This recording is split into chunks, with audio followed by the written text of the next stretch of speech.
राधे राधे जी। आज हम आपके लिए कार्तिक मास में सुनी जाने वाली सभी कहानियाँ एक ही वीडियो में लेकर आए हैं। इन सभी कहानियों को आप तुलसी माता के पास या पथवारी माता के पास बैठकर सुने और हुकारा भरते जाएं, क्योंकि हुकारे भरने वालों को उतना ही फल मिलता है जितना कि कहानी कहने वालों को। तो आइए कहानी शुरू करते हैं। गणेश जी की कहानी। एक गांव में दो माँ बेटी थी। बेटी अपनी माँ से बोली कि गांव से सब लोग गणेश मेला देखने जा रहे हैं, मैं भी मेले में जाऊंगी। माँ बोली कि वहाँ पर बहुत भीड़ होगी, कहीं गिर पड़ गई तो चोट लगेगी। बेटी ने माँ की बात नहीं मानी तो माँ ने बेटी को 2 लड्डू और घंटी में पानी देकर कहा कि एक लड्डू तो गणेश जी को खिलाकर पानी पिला देना, दूसरा लड्डू तू खाकर बचा हुआ पानी पी लेना। बेटी मेले में चली गई। मेला समाप्त होने पर सभी गांववासी वापिस आ गए, परंतु उसकी बेटी नहीं आई। वह गणेश के पास बैठी रही। एक लड्डू पानी गणेश जी तुम्हें और एक लड्डू पानी मुझे, इस तरह कहते हुए पूरी रात बीत गई। गणेश जी ने सोचा कि यदि आज मैं लड्डू खाकर पानी नहीं पीऊँगा तो यह अपने घर नहीं जाएगी। इसलिए गणेश जी लड़के का रूप ले आए और बेटी से लड्डू लेकर खाया व पानी पिया और कहा, कुछ मांगो। बेटी मन में बोली कि क्या मांगू? अन्न मांगू, धन मांगू, महल मांगू, सुहाग मांगू, खेत मांगू, बैल मांगू, बस इतना ही मांग लेती हूँ। गणेश जी उसके मन की बात जानकर बोले, अब अपने घर जाओ, जो तुमने मन में सोचा है वह सब तुझे मिलेगा। बेटी घर पहुँची तो माँ ने पूछा कि इतनी देर कैसे हो गई? बेटी ने कहा कि आपके कहे अनुसार मैं गणेश जी को लड्डू खिलाकर पानी पिलाकर आई हूँ, और देखते ही देखते जो कुछ बेटी ने मन में सोचा था वह सब कुछ उसके घर में हो गया। हे गणेश जी महाराज, जैसे उन माँ बेटी पर बरसे वैसे ही कहते सुनते वह हर किसी पर बरसो। गणेश जी महाराज की जय। तुलसी जी की कहानी। कार्तिक मास में सभी औरतें तुलसी माता को सींचने जाती हैं। सब तो सींच कर आती थी, लेकिन एक बुढ़िया माँ थी जो आती थी और कहती कि हे तुलसी माता, सत की दाता, मैं तेरा बिरला सींचती हूँ, मुझे बहू दे, पीले रंग की धोती दे, मीठा मीठा ग्रास दे, बैकुंठ का वास दे, चटक की चाल दे, अच्छी मोद दे, चंदन का काठ दे, अच्छा राज दे, दाल भात खाने को दे, और 11 के दिन दे, कृष्ण का कंधा दे। तब तुलसी माता यह बात सुनकर सूखने लगी तो भगवान ने पूछा कि हे तुलसी, तुम क्यों सूख रही हो? तुलसी माता ने कहा, मेरे मन की मत पूछो। तब भगवान ने कहा कि अगर मैं यह बात नहीं पूछूंगा तो कौन पूछेगा? तब तुलसी माता ने कहा कि एक बुढ़िया रोज आती है और यह बात कहकर जाती है, किंतु मैं उसकी सब बातें पूरी कर दूंगी, लेकिन कृष्ण का कंधा कहाँ से दूंगी? तो कृष्ण भगवान बोले कि जब वह मरेगी तो अपने आप कंधा देने आऊँगा, तू बुढ़िया माई से कह देना। इसके पश्चात कुछ दिनों बाद बुढ़िया माई मर गई। सारा का सारा गाँव एकत्र हो गया और वह बुढ़िया को जब ले जाने लगे तो वह इतनी भारी हो गई कि किसी से भी नहीं उठी। तब सबने कहा कि यह तो इतनी पूजा पाठ करती थी, पाप नष्ट होने की माला फेरती थी, फिर भी भारी कैसे हो गई? बूढ़े ब्राह्मण के भेष में भगवान आए और सबसे पूछा कि यह कैसी भीड़ है? तब आदमी बोले कि यह बुढ़िया मर गई, यह बहुत पापन थी, इसलिए ये किसी से नहीं उठ रही। यह सुनकर भगवान ने कहा, मुझे एक बात इसके कान में कहने दो, तब यह उठ जाएगी। तब भगवान ने उसके कान के पास जाकर कहा कि बुढ़िया माई, तू अपने मन की कर ले, पीताम्बर की धोती ले, मीठा मीठा ग्रास ले, बैकुंठ का वास ले, चटक की चाल ले, चंदन का काठ ले, झालर की झनकार, दाल भात को जीम और कृष्ण का कंधा ले। फिर यह बात सुनकर बुढ़िया माई हल्की हो गई। भगवान जी अपने कंधे पर उसे ले गए। बुढ़िया माई को आखिर मुक्ति मिल ही गई। हे तुलसी माता, जैसी आपने उस बुढ़िया माई की मुक्ति करी वैसी हमारी भी करना, और जैसे भगवान ने उसे कंधा दिया वैसे हमें भी देना। पथवारी माता की कहानी। एक समय की बात है कि एक बुढ़िया के 4 बेटे थे और 4 भैंस थी। आया कार्तिक का महीना, अपनी बहुओं से बोली, मैं तो कार्तिक नहान करने जा रही हूँ और तुम सब एक एक भैंस ले लो, 1 महीने में आऊँगी। देखूंगी कि तुम में से कौन सी बहू सबसे ज्यादा घी जोड़ेगी। तीनों बहू चालाक थी। छोटी बहू को ना तो दूध बिलोना आता था और न ही घी निकालना। तीनों देवरानी जेठानी बोली, देखते हैं यह क्या करती है। सासू जी की आज्ञा का कैसे पालन करेगी, क्योंकि सासू जी छोटी बहू से ज्यादा प्यार करती थी। उसको कोई कुछ नहीं बताता था। सब यह चाहती थी कि सासू जी उसको डांट फटकार लगाए। वह बड़ी भोली थी। अपना सारा दूध दही पीपल पथवारी में गिरा देती। महीना पूरा हो गया। तीनों बहुओं ने डिब्बा भर के घी इकट्ठा कर लिया, लेकिन छोटी बहू ने थोड़ा भी घी नहीं निकाला था। वह पथवारी माता से बोली कि मेरी सासू जी आवेगी तो मैं घी कहाँ से दूंगी। पथवारी माता बोली, तू 4 कंकर ले जा और जाकर 4 डिब्बे में डाल दे। उनका एक एक डिब्बा भरा हो तो तेरे 4 डिब्बे भर जाएंगे। वह 4 कंकर लेकर चली गई और 4 डिब्बों में डाल दिए। उसके 4 डिब्बे भर गए। सासू माँ आई तो बोली, सब अपना अपना घी लेकर आओ, दिखाओ किसने कितना घी इकट्ठा किया है। तीनों जेठानी बड़ी खुशी खुशी से अपने डिब्बे लेकर आई और बोली, अब सास से छोटी बहू को डांट पड़ेगी। सबसे छोटी 4 डिब्बे लेकर आई। सबने कहा, इसने तो कभी दही नहीं जमाया न ही बिलोया, फिर भी इतना सारा घी कहाँ से ले आई। इसके पति ने लाकर दिया होगा। तब वह कहने लगी, मुझे तो बिलोना नहीं आता था, ना ही कोई बताता था, इसलिए मैं दूध पीपल में दही पथवारी में सींच देती थी। मुझे पथवारी माता ने दिया है। सब बोली, यदि पथवारी माता के सींचने से इतना फल मिलता है तो अगले साल कार्तिक में हम भी नहाएंगे और पथवारी माता को सींचेंगे। गंगा जमुना की कहानी। एक गांव में 2 बहनें रहती थी। एक का नाम गंगा था तो दूसरी का नाम जमुना था। दोनों बहनें घूमते हुए एक साहूकार के खेत में से होकर जा रही थी तो जमुना ने 13 जौ के दाने तोड़ लिए। तो गंगा बोली कि बहन, तुझे तो ग्रहण लग गया, यह तो चोरी हो गई। तब यमुना बोली कि बहन, अब ग्रहण कैसे धुलेगा। इस पर गंगा ने उत्तर दिया कि 12 वर्ष तक साहूकार के यहाँ नौकरी करेगी तभी तेरा ग्रहण उतरेगा। बाद में जमुना साहूकार के यहाँ गई और बोली कि मुझे नौकरी पर रख लो, मैं तुम्हारे सारे काम करूँगी, लेकिन तुम्हारे 4 काम कदापि नहीं करूँगी। एक तो झूठे बर्तन नहीं मांजूंगी, झाड़ू नहीं लगाऊंगी, बिस्तर नहीं बिछाऊंगी और दिया नहीं जलाऊंगी। फिर साहूकार ने उसे रख लिया। 12 वर्ष के बाद कुंभ का मेला लगा। साहूकारनी कुंभ के मेले में जा रही थी तो जमुना ने उसको एक सोने का टका देकर कहा, मेरी बहन गंगा को यह दे देना और कह देना कि तेरी बहन ने भेजा है और वह अपने सुंदर हाथों में हरी भरी चूड़ियां पहन लेगी। साहूकार ने वहां जाकर गंगा को सोने का टका देते हुए कहा कि जमुना ने यह टका दिया है। तो उसने हाथ पसार कर ले लिया और बोली, मेरी बहन जमुना से कहना कि तेरे 12 वर्ष पूरे हो गए हैं, इसलिए अब तू आ जा। साहूकारनी आए। तब जमुना मटके में पानी भर रही थी। वह दोनों जमुना से बोले कि तेरी बहन को हमने सोने का टका दे दिया था और उसने संदेश भेजा है कि अब तेरे 12 वर्ष पूरे हो गए, तो तू अब जा। इतने सुनते ही जमुना जी वहां से सहस्त्र धारा होकर बहने लगी। तब साहूकार साहूकारनी दोनों उल्टे माथे पड़ गए और बोले कि अब हमारा ग्रहण कैसे उतरेगा। जमुना माता होकर हमारे घर का काम किया, इसलिए अब हम पर ग्रहण लग गया। जमुना जी गंगा माता के पास गई तो गंगा माता जमुना जी से बोली कि तू साहूकार साहूकारनी को धैर्य बंधाकर आई है या नहीं। तब जमुना बोली कि मैं तो कुछ भी कहकर नहीं आई। गंगा जी बोली कि फिर से जाओ और उनको धीरज बंधाकर आ, नहीं तो उन्हें संतोष कैसे होगा। तब जमुना जी साहूकार और साहूकारनी के पास संपन में आकर बोली कि उठो, मैं जमुना जी हूँ, उल्टे माथे क्यों पड़े हो, तुम तो उठकर खाओ पियो। तब वह बोले कि हम कैसे उठे, हमारे तो ग्रहण लगा है, हमने तुमसे ऊंचा नीचा सारा काम करवाया है। तब जमुना जी बोली कि तुम्हारे को कोई ग्रहण नहीं लगा, मैं तो अपना ग्रहण उतारने यहाँ आई थी। जब मैं तुम्हारे खेत से जा रही थी तो जौ के 13 दाने तोड़ लिए थे, इसलिए मेरा ग्रहण उतर गया। मेरे 12 वर्ष पूरे हो गए, इसलिए तुम्हारी मुक्ति हो जाएगी। उन्होंने उठकर देखा तो सारे घर में बहुत सा धन हो गया। हे गंगा जमुना माता, जैसा साहूकार और साहूकारनी को दर्शन दिए और मुक्ति कराई, वैसे हमारी भी कराना। कहते सुनते सबकी करना।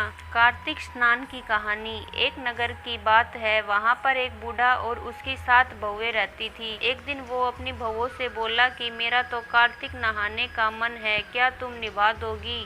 6 बहुओं ने मना कर दिया। तब बड़ी बहू ने कहा, पिताजी मैं निभा दूंगी, आप यहाँ पर आकर कार्तिक नहा लेना। बूढ़ा हर रोज सुबह उठकर नदी पर जाकर नहाता और धोती उसके आंगन में सुखा देता था। जैसे जैसे धोती में से पानी गिरता वैसे वैसे आंगन में हीरे मोती गिरते। यह देखकर 6 बहुएं आपस में बातें करने लगी। पिताजी आप हमारे यहाँ नहा लेना। अब बूढ़ा कहने लगा कि ठीक है, मुझे तो नहाना ही है, सो मैं तुम्हारे यहाँ नहा लूँगा। अब अगले दिन प्रातःकाल बूढ़े बाबा ने स्नान करके धोती उसके आंगन में सुखा दी। वहाँ पर हीरे मोती नहीं गिरे तो वे सारी बहुएं कहने लगी, उसके यहाँ तो हीरे मोती गिरते हैं और हमारे यहाँ कीचड़। हमारे यहाँ तो तुम पाप से नहाते हो, आप उनके वहाँ ही नहा लेना। अब बूढ़ा बाबा बड़ी बहू के घर पर ही नहाने लगा। रोज सवेरे नहा धोकर धोती सुखाता तो हीरे मोती गिरते थे। इस प्रकार कार्तिक का स्नान समाप्त हो आया तो बूढ़े बाबा को चिंता सताने लगी। बड़ी बहू के पूछने पर बूढ़े बाबा ने कहा, बहू मेरा कार्तिक स्नान समाप्त होने वाला है, इसलिए मेरा मन करता है कि मैं एक दिन सारे परिवार को खाने पर बुलाऊं। यह सुनकर बहू बोली, पिताजी इसमें चिंता की क्या बात है, आप सभी परिवारजनों को निमंत्रण दे आइए। अब बूढ़ा न्योता देने बहुओं के यहाँ गया तो वह बोली कि जब तक वह घर पर रहेगी हम खाने पर नहीं आएंगे। बूढ़ा बाबा आकर चिंता में सूखने लगा। यह देखकर बड़ी बहू ने पूछा, पिताजी अब आपको किस बात की चिंता है? तब बूढ़े बाबा ने अपनी बाकी 6 बहुओं वाली बात उसको बता दी।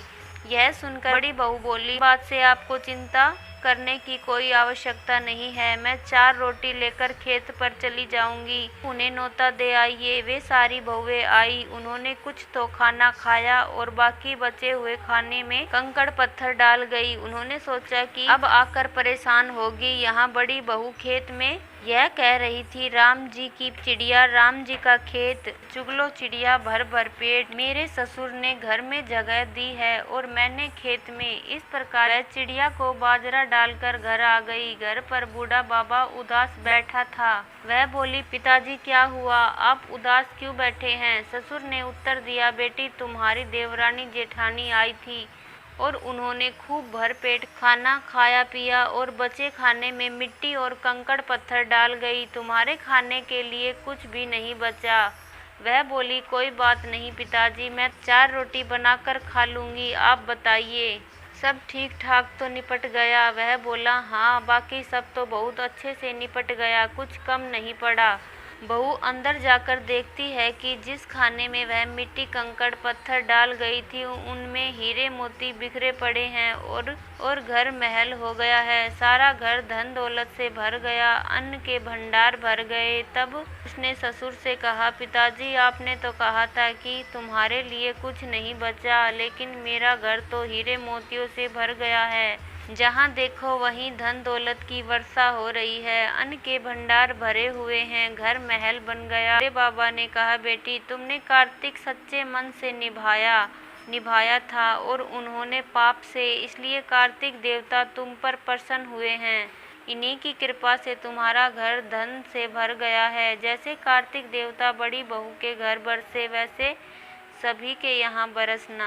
भगवान राय दामोदर की कहानी। इसी गांव में एक बुढ़िया रहती थी और वह कार्तिक का व्रत रखा करती थी। उसके व्रत खोलने के समय कृष्ण भगवान आते और एक कटोरा खिचड़ी का रखकर चले जाते। बुढ़िया के पड़ोस में एक औरत रहती थी। वह हर रोज यह देखकर ईर्ष्या करती कि इसका कोई नहीं है, फिर भी इसे खाने के लिए खिचड़ी मिल जाती है। एक दिन कार्तिक महीने का स्नान करने बुढ़िया गंगा जी पर गई। पीछे से कृष्ण भगवान उसका खिचड़ी का कटोरा रख कर गए। पड़ोसन ने जब खिचड़ी का कटोरा रखा देखा कि बुढ़िया नहीं है, तब वह कटोरा उठाकर घर के पिछवाड़े फेंक आई। कार्तिक स्नान के बाद बुढ़िया घर आई तो उसे खिचड़ी का कटोरा नहीं मिला और वह भूखी ही रह गई। बार बार एक ही बात कहती कि कहाँ गई मेरी खिचड़ी।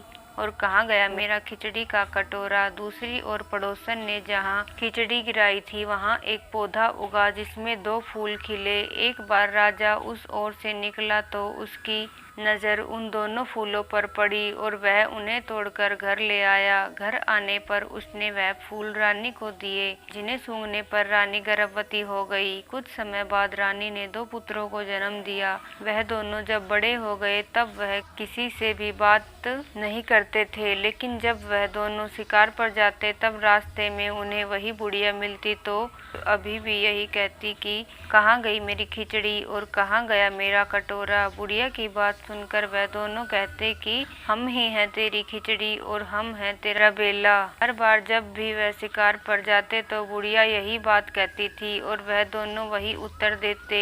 एक बार राजा के कानों में यह बात पड़ गई। उसे आश्चर्य हुआ कि दोनों लड़के किसी से नहीं बोलते, तब वह बुढ़िया से कैसे बात करते हैं। राजा ने उस बुढ़िया को राजमहल बुलवाया और कहा कि हम में से तो ये किसी से दोनों बोलते नहीं है, तुमसे कैसे यह बोलते हैं। बुढ़िया ने कहा कि महाराज मुझे नहीं पता कि ये कैसे मुझसे बोल लेते हैं। मैं तो कार्तिक का व्रत करती थी और कृष्ण भगवान मुझे खिचड़ी का बेला भर कर दे जाते थे। एक दिन मैं स्नान करके वापस आई तो मुझे वह खिचड़ी नहीं मिली। जब मैं कहने लगी कि कहाँ गई मेरी खिचड़ी और कहाँ गया मेरा बेला, तब इन दोनों लड़कों ने कहा कि तुम्हारी पड़ोसन ने तुम्हारी खिचड़ी फेंक दी थी, जिसमें एक पौधा निकला और उसमें हम 2 फूल बन गए। वह फूल राजा तोड़कर ले गया और रानी ने सूंघा तो हम 2 लड़कों का जन्म हुआ। हमें भगवान ने तुम्हारे लिए ही भेजा है। सारी बात सुनकर राजा ने बुढ़िया को महल में ही रहने को कहा। हे कार्तिक महाराज, जैसे आपने बुढ़िया की बात सुनी वैसे ही हमारा कार्तिक स्नान का व्रत भी पूर्ण करना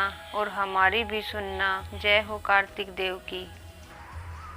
इल्ली और घुड़ियों की कहानी। एक बार की बात है, एक थी इल्ली और एक था गुण। इल्ली बोली, आओ गुण कार्तिक का स्नान करे। गुण बोला, तू तो गोरी पड़ी है, तू ही नहा ले। मेरे तो मोट बाजरा पड़ी है, मैं तो नहीं नहाऊंगा। मैं तो हरे भरे बाजरे का सिट्टा खाऊंगा और ठंडा पानी पीऊंगा।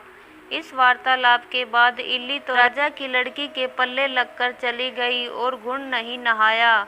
कार्तिक उतरते ही दोनों मर गए। बाद में इल्ली ने कार्तिक नहाने के कारण राजा के घर जन्म लिया और गुण राजा के घर गधा बनकर आया। जब बेटी के विवाह का सावा निकलवाया और एक दिन राजा की बेटी के विवाह का दिन आया और ससुराल जाने के लिए विदा होने लगी तो बेटी की बैलगाड़ी अचानक ही रुक गई। राजा रानी दोनों बोले कि बैलगाड़ी क्यों रुक गई, तुझे जो चाहिए मांग ले। तब लड़की बोली कि यह गधा मुझे चाहिए।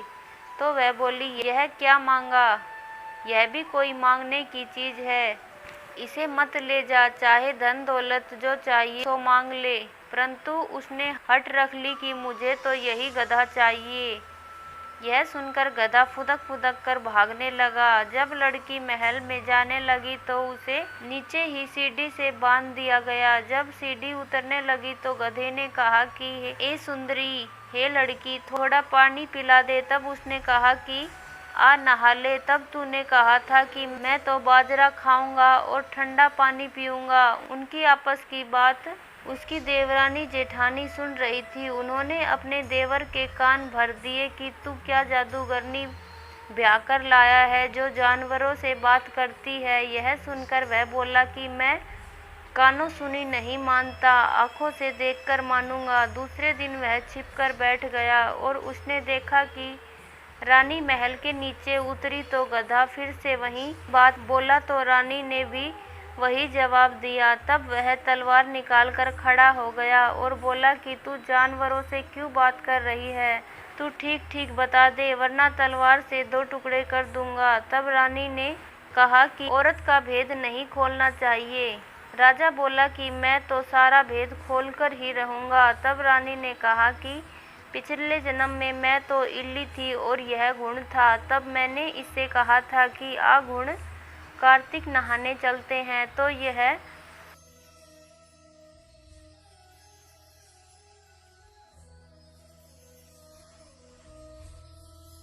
नहीं नहाया, जिसका परिणाम यह हुआ कि यह इस जन्म में गधा बन गया और मैं राजा के पल्ले के लगकर नहाई तो राजा के घर जन्म लिया, इसलिए मैं तो पिछली बात कर रही थी।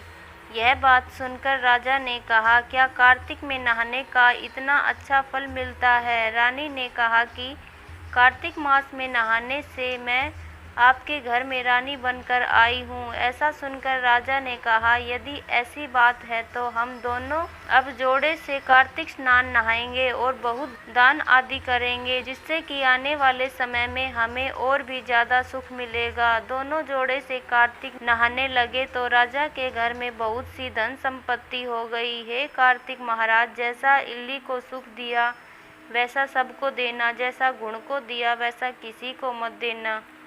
लक्ष्मी जी की कहानी। एक बूढ़ा ब्राह्मण था, रोज पीपल में जल चढ़ाता था। पीपल में से लड़की कहती थी, पिताजी मैं भी तुम्हारे साथ चलूंगी। ब्राह्मण उसकी आवाज सुनकर धीरे धीरे सूखने लगा। ब्राह्मणी बोली, ऐसी क्या बात है जो आप मुझे नहीं बताते और अकेले ही दुखी रहते हैं? देखिए आपका क्या हाल हो गया है। ब्राह्मण बोला, पीपल में से एक लड़की आवाज देकर कहती है, पिताजी मैं तेरे साथ चलूंगी। ब्राह्मणी बोली, कल जाना और यदि वो फिर से बोले तो उसे घर लेकर आना। यहाँ जहाँ 6 लड़की है वहाँ 7वीं भी सही। दूसरे दिन ब्राह्मण उस लड़की को घर पर लेकर आया। वह उस दिन आटा मांगने गया तो थैला भर करके मिला। माँ आटा छानने लगी तो लड़की बोली, माँ मैं आटा छानूंगी ना बेटी पावनी, मैं खुद ही बना लूंगी। ना मैं ही छानूंगी। बेटी जिद करने लगी। उसने छाना तो परात भर गई। खाना बनाने लगी तब भी बोली, माँ आज मैं रसोई बनाऊंगी। माँ बोली, ना बेटी उंगली हाथ जल जाएगा, ना मैं ही बनाऊंगी। रसोई में गई, 36 प्रकार के भोजन बनाए, सबको पेट भर भर के खिला दिया। ऐसे भोजन खाया जैसे तो कई दिनों से भूखे हों। सब ने पेट भरकर खाया। अब उसकी माँ का भाई घर आया और कहने लगा, दीदी मुझे भूख लगी है, रोटी खाऊंगा। बहन कहने लगी, सबने खा लिया, अब कहाँ से खिलाऊंगी? बेटी बोली, माँ क्या बात है, तेरा मामा आया है, रोटी खाएगा। वह रसोई में गई, 36 प्रकार के भोजन बनाकर लाकर मामा को भर पेट खाना खिलाया। जीजी ऐसा भोजन मैंने कभी नहीं खाया जैसा कि आज खाया है। भाई तेरी पावनी भांजी है, उसी ने बनाया है। मामा खा के चला गया। शाम हुई, बोली, माँ चौका लगा के चौके का दिया जला दियो, कोठे में सोऊंगी। ना बेटी तू डर जाएगी। ना माँ मैं कोठे में ही सोऊंगी। कोठे में जाकर सो गई। आधी रात को उठी, चारों तरफ आंख भरकर देखा तो धन ही धन हो गया। जानने लगी तो बूढ़ा ब्राह्मण बाहर सो रहा था। बेटी तू कहाँ चली? बोली, मैं तो लक्ष्मी माता हूँ, तेरे घर 6 बेटी हैं, तेरी दरिद्रता दूर करने आई थी, सो दूर कर दी है, अब मैं जा रही हूँ। उसके घर में चारों तरफ आग फिराई, धन ही धन हो गया। सवेरे उठकर ढूंढ मच गई कि पावनी बेटी कहाँ गई। ब्राह्मण बोला, वह तो लक्ष्मी माता थी, तेरे साथ साथ मेरा भी दरिद्र दूर कर गई। जैसे लक्ष्मी माता ने उसका दरिद्र दूर किया वैसा सब किसी का करे। जय हो लक्ष्मी माता की। नितनेम बाबा की कथा। एक गांव में छोटी सी लड़की थी। वह रोज नियम पूर्वक नितनेम बाबा की पूजा करती थी। भाभी बोली, काम की ना धाम की, सारे दिन नितनेम करती रहती है। लड़की एक टांग से खड़ी होकर बोली, हे नितनेम बाबा, जो मैं सच्चे मन से ध्याती हूँ तो सोने की मूर्ति बनकर मंदिर में विराजो। भगवान का सिंहासन डोला। छोटी सी लड़की तप कर रही है तो नितनेम बाबा सोने की मूर्ति बनकर मंदिर में विराजमान हो गए। लड़की ने आँख खोली तो देखा कि सोने की मूर्ति बनकर आले में रखी है। अब आवाज दी, देख ले भाभी नितनेम बाबा, माँ देख ले नितनेम बाबा। माँ ध्यावे, भाभी भी ध्यावे। हे नितनेम बाबा, जैसी छोटी लड़की का सत रखा वैसे सबका रखना, कहते सुनते हुकारा भरते का रखना। तारा भोजन की कथा।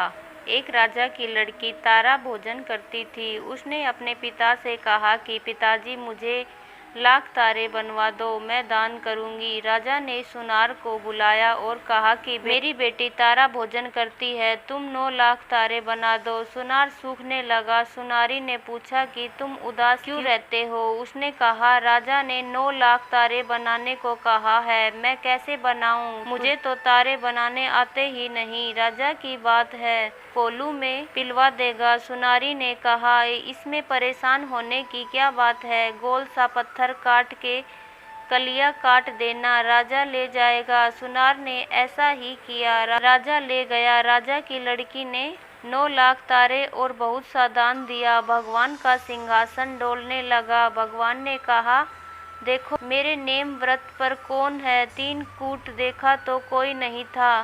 चौथे कूट देखा कि राजा की लड़की तारा भोजन कर रही है। भगवान ने कहा, उसे ले आओ, उसने व्रत किए हैं। भगवान के दूतों ने कहा, चलो तुम्हें भगवान ने बुलाया है। उसने कहा, मैं ऐसे नहीं जाऊंगी, मैं तो सारी प्रजा को, उस सुनार को जिसने मेरे लिए तारे बनाए, जिसने कहानी सुनी, सबको लेकर जाऊंगी। दूत उसके लिए बड़ा विमान लाए कि चलो। वह कहने लगी, हाँ अब मैं चल पड़ूंगी। जब विमान में बैठकर जाने लगी, रास्ते में राजा की लड़की को अपने ऊपर घमंड हो गया कि यदि मैं तारा भोजन व्रत नहीं करती तो सबको स्वर्ग की प्राप्ति किस प्रकार होती। उसके ऐसा सोचते ही दूत ने उसे बीच रास्ते में ही नीचे उतार दिया। दूत जब भगवान के पास पहुँचे तो भगवान बोले कि इन सब में तारा भोजन व्रत करने वाली कौन सी है? वे बोले, उसे अपने ऊपर घमंड हो गया था, इसलिए हम उसे बीच में ही छोड़ आए। भगवान ने कहा, नहीं, उसे लेकर आओ। लड़की ने 7 बार क्षमा याचना की, क्षमा क्षमा क्षमा क्षमा क्षमा क्षमा क्षमा करो भगवान। जैसे राजा की लड़की को भगवान ने क्षमा दान देकर स्वर्ग लोक प्रदान किया, वैसा स्वर्ग सबको प्राप्त हो। जय हो कार्तिक देवता की। कथा तो आइए शुरू करते हैं। एक माँ और बेटा थे। माँ गंगा स्नान को जाते समय बहू से कह गई कि मेरे बेटे को सुबह रोटी दे दियो। उसने कहा, अच्छा दे दूंगी। सुबह बेटा बोला, माँ रोटी दो। बहू बोली, न तो तुम्हारी माँ है और न ही रोटी कमा कर लाओगे तभी रोटी मिलेगी। वह बोला, भगवान मैं तो कमाना नहीं जानता। लेकिन बहू ने नहीं मानी। उसने कहा, अच्छा तो 4 रोटी आम का अचार दे दो। बहू ने बना कर दे दी। वह रोटी लेकर कुएं की पाल पर जाकर बैठ गया और कहने लगा, राम कमानो ना जानू। भगवान ब्राह्मण का वेश बनाकर आए। बोले, तुम ऐसे उदास क्यों बैठे हो? वह बोला, मेरी पत्नी ने कहा है कि कमा कर लाओगे तभी रोटी मिलेगी घर में, पर मैं कमाना नहीं जानता। ब्राह्मण का वेश धरकर आए। भगवान बोले, भैया कमाना तो मैं भी नहीं जानता, परंतु मैं 8 वारों के नाम जानता हूँ जिससे तेरे अटूट भंडार भर जाएंगे। चावल के दाने और पानी की घंटी ले लो। ढके बर्तन को उगाड़ो। ओधों को सीधा करो। ब्राह्मण ने कही, उसने सुनी। इतवार, सोमवार, मंगलवार, बुधवार, बृहस्पतिवार, शुक्रवार, शनिवार 8 वारों का आसरा भरियो पियर सासरा। अटूट भंडार होते चले गए। घर पहुंचा तो बीवी बोली, क्या लाए? उसने कहा, 8 वारों का नाम लाया हूँ। बीवी ने सोचा, चलो कुछ तो लाया है। चावल के दाने और पानी की घंटी लाओ। ओधों को सीधा और ढकों को उगाड़ो। उसने कही, उसने सुनी। इतवार, सोमवार, मंगलवार, बुधवार, बृहस्पतिवार, शुक्रवार, शनिवार 8 वारों का आसरा भरियो पीहर सासरा। उसके यहाँ धन के भंडार भर गए। उसने अपनी पत्नी से कहा कि मैं बेटी के जा रहा हूँ। फटे से कपड़े पहनकर बेटी के गया। बच्चे बोले, नाना जी आए हैं, नाना जी आए हैं। बेटी बोली, क्या आए हैं? 2 दिन की रोटी तोड़ने आए हैं। सच है, गरीबी सब कुछ कहलवा देती है। बेटी से कहा, बेटी 8 वारों की मेरी कहानी सुन लो। उसने कहा, पिताजी मेरा मुंह झूठा है। उसका पिता भूखा ही सो गया। अगले दिन बेटी को तरस आया तो पिता से बोली, पिताजी अपनी कहानी सुनाओ। पिताजी ने बेटी को अपनी कहानी सुना दी। बेटी के धन के भंडार भर गए और वह भर भर के धन के बोये बांटने लगी। पड़ोसन ने कहा, तुम तो कह रही थी तेरा बापू कुछ नहीं लाया, फिर ये सब भर भर के बोये किस प्रकार बांट रही है? बेटी ने उत्तर दिया, मेरा बापू तो खाली हाथ ही आया था। ये तो 8 वारों की कहानी का फल है। पड़ोसन बोली, अब बापू से हमको भी कहानी सुनवा दो। उसने पिताजी से कहा। वह बोला, आज तो मेरा मुंह झूठा है, कल सुना दूंगा। अगले दिन उसके पिता ने पड़ोसन को 8 वारों की कहानी सुनाई तो उसके भी खूब अटूट भंडार हो गए। जैसे उस ब्राह्मण के 8 वारों की कहानी से सबके अटूट भंडार भर गए। कहते सुनते के हुकारा भरते सभी के भरना। जय हो 8 वारों के सभी देवी देवताओं। तपसी की कहानी। एक था लपसी, एक था तपसी। तपसी भगवान की तपस्या में लीन रहता था। लपसी रोज 1.25 सेर की लस्सी बनाकर भगवान का भोग लगाकर ही भोजन करता था। एक दिन उन दोनों में लड़ाई हुई। तपसी बोला, मैं बड़ा, और लपसी बोला, मैं बड़ा। इतने में आ गए नारद जी। बोले, भाई क्यों लड़ रहे हो? वे बोले, हम में से कौन बड़ा है? नारद जी ने कहा, इस समय तो मुझे जल्दी है, कल बताऊंगा। और वह यह कहकर वहां से चले गए। दूसरे दिन नारद जी आए तो उन्होंने एक एक कीमती रत्ने जड़ित अंगूठी उनके आगे डाल दी। तपसी ने झट से अपने घुटने के नीचे छिपाया और सोचा कि आज लपसी की सारी हैकड़ी निकाल दूंगा, खूब धन मिलेगा, जिससे यज्ञ करूंगा और अपने आप ही बड़ा बन जाऊंगा। लपसी ने रतन जड़ित अंगूठी देखी और विचार किया कि इसे पास रखूंगा तो कोई आकर गर्दन काट देगा और ले जाएगा। ऐसा विचार कर उसने उस अंगूठी को फेंक दिया। नारद जी आए और लपसी तपसी ने पूछा कि बताओ, हम में से कौन बड़ा? तब नारद जी ने कहा कि तपसी, तेरा घुटना उठा। नीचे क्या है? तपसी ने घुटना उठाया तो 1.25 करोड़ की अंगूठी निकली। नारद जी बोले कि इतना भजन भाव करके भी तेरे मन से चोरी नहीं गई, तेरे से तो लपसी ही बड़ा है। तब तपसी बोला कि महाराज, यह आदत कैसे छूटे और पाप कैसे उतरे? तो नारद जी बोले कि कार्तिक महीने में स्त्रियां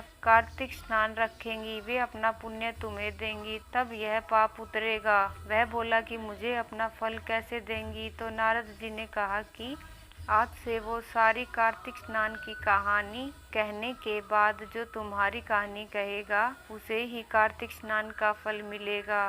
भोजन कराकर या सीधा देकर दक्षिणा न देगा तो उसका फल तुम्हें होगा।